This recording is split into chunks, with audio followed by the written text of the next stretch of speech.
Hey everybody, good evening. It is Scott Brown here on day 57 of the 90-day Facebook Live Challenge.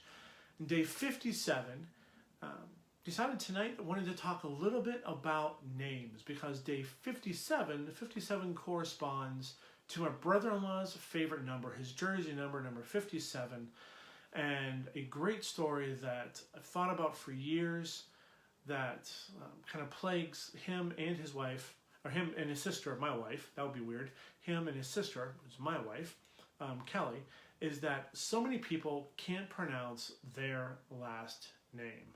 When Kelly and I started to date, we were both working at a department store in Pittsburgh, at Lazarus.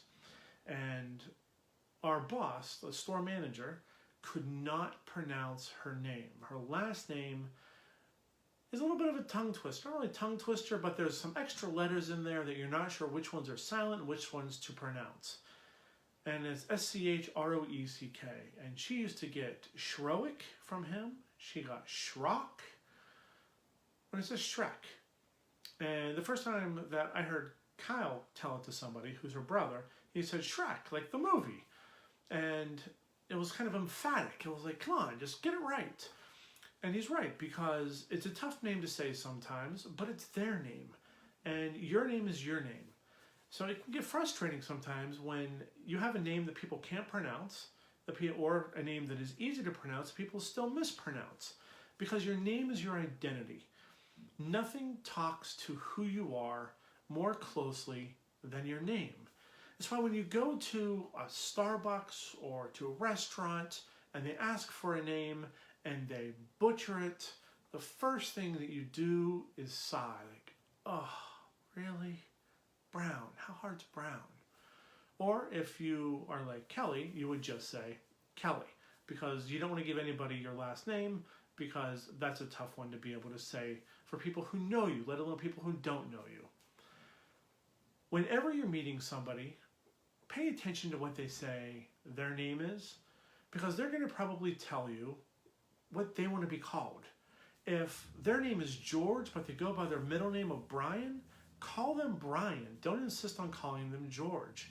If their name is Elizabeth, but they go by Beth, don't call them Lizzie, call them Beth. It's really simple.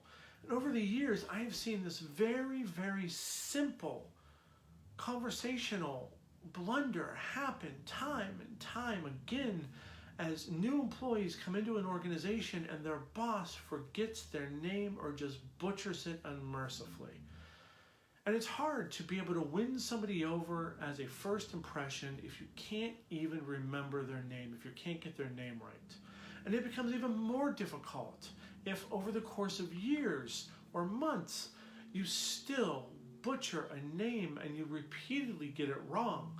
I don't know how many times people told our boss that Kelly's last name was Shrek, and he kept calling her Schroek, because that's what he thought her name should be. Doesn't matter what her name was, it matters what he thought the name should be, so that's the name he was going to use.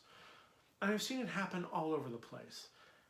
Amazingly, when I get introduced to speak sometimes, because I go by my middle name with a company name, with Hardy Consulting, it's my middle name, I get introduced to Scott Hardy. Now, I believe Scott Hardy's a wrestler, but it's never been me.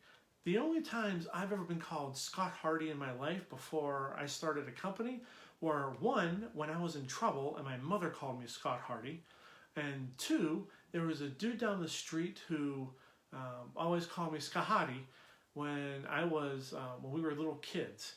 Todd Taylor did that.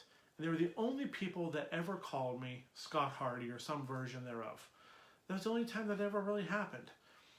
But yet, I'll get introduced somewhere as I walk on stage, and it'll be, please welcome, Scott Hardy. And I'll be like, nice to meet you, I'm Scott Brown. Scott Hardy was busy. It's silly. It's not my name.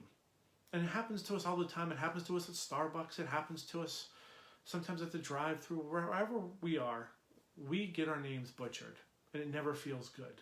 So pay attention when somebody tells you their name, because it's the one thing that identifies them more than anything else. If you want to alienate someone, continue to call them by the wrong name for a period of time, and you will lose them completely. Though if you have a problem with remembering names, come up with some sort of mnemonic device to be able to remember in your head where it was you met them, what they were wearing, something about them that reminds you of their name, so that you get that part right. Because if you can't get their name right, it's hard to get anything else right. They're going to get stuck on the fact that you got their name wrong.